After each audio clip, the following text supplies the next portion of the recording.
Saya minta maaf kepada Menteri Besar Selangor sebab minta beliau bercuti. Sepatutnya saya tak minta beliau bercuti, tapi saya minta beliau letak jawatan.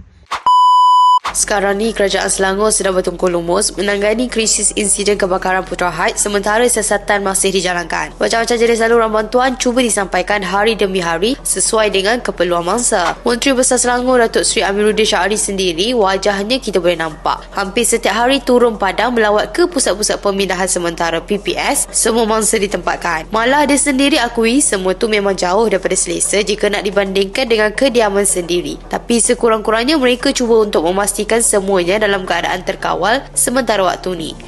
Dan kita lihat keadaan mereka ramai yang berada dalam keadaan yang terkawal.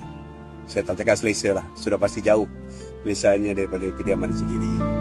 Tapi dalam keadaan mangsa sedang berduka cita, kerajaan sedang uruskan macam-macam, datang pula puak pembangkang yang tak henti-henti nak menunggang kes dari hari pertama kejadian sampailah hari ni. Contoh macam Ketua Penerangan PAS Cik Ahmad Fadli Syahari ni lah. Bukan main hari tu dia sibuk suruh MB Selangor ni berehat sebaik saja kes ni terjadi. Sebab kononnya tu sebagai tindakan bertanggungjawab yang seorang pemimpin perlu ada. Baru-baru ni dia buat pula satu lagi kenyataan minta maaf kat MB sebab suruh bercuti tu lepas banyak yang kecam dia. Tapi Fadli mencadang pula supaya MB tak patut bercuti. Sebaliknya patut letak saja terus jawatan Menteri Besar tu sebab kononnya dia nak beri gambaran yang Amiruddin dah gagal tangani krisis ni lah. Amiruddin sorotkan sesuatu lah dan macam-macam lagi lah. Saya tak minta maaf kepada Menteri Besar Selangor sebab minta beliau bercuti. Sepatutnya saya tak minta beliau bercuti, tapi saya minta beliau letak jawatan.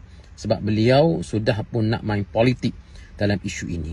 So letak jawatan lah. Mudah bagi kat orang lain. Sekadar nak umum bantuan Kerajaan Selangor, orang lain pun boleh umum, tak ada masalah. Bagi je orang lain umum, beliau terus letak jawatan, buat video, itu lebih baik.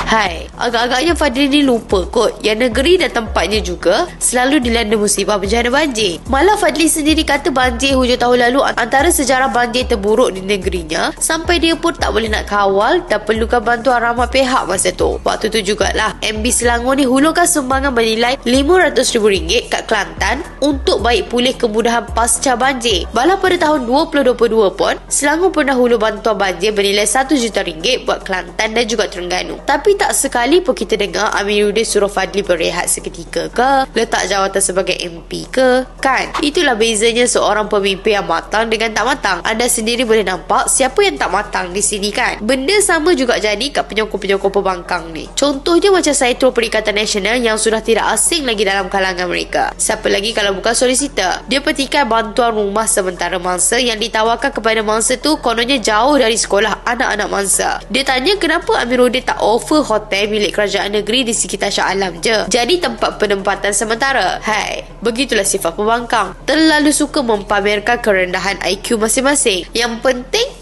tunggang selagi boleh tunggang. Ramai sedia maklum yang namanya hotel tu kebanyakan menyediakan tawaran bilik untuk keluarga yang mempunyai anak dan jumlah yang ramai. Agak-agak sesuai ke nak duduk bilik lama-lama. Itu belum lagi soal dapur memasak, kemudahan laundry baju dan lain-lain lagi. Sebenarnya dalam insiden tu banyak dah pihak tampil hulu kapal bagi bantuan. Dari yang di-Pertuan Agong sendiri, Kerajaan Pusat, Kerajaan Negeri, Berjaya, Proton dan macam-macam lagi lah. Yang herannya tu pihak-pihak yang kita tak nampak langsung sumbang walau 1 sen ni pula yang banyak buat bising tak bertali arus. Memekak tak tentu hala. Tak begitu?